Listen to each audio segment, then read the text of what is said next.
Good morning ma'am. మీ అబ్బాయికి అన్ని subjects లో తక్కువ మార్క్స్ వచ్చాయండి. ఎందుకు చదువు చెప్పట్లేదా స్కూల్లో?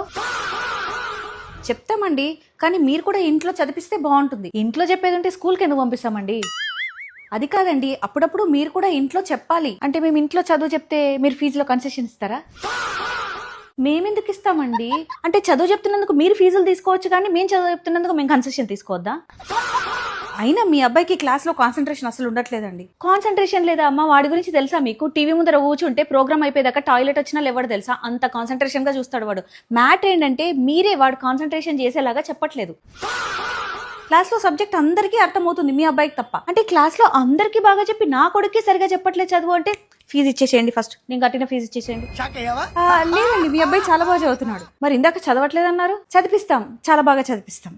నెక్స్ట్ టైం ఫస్ట్ ర్యాంక్ వస్తుంది, బాగా చదివిస్తాం. థ్యాంక్ యూ, వెళ్తానండి. రామచంద్ర ప్రభు.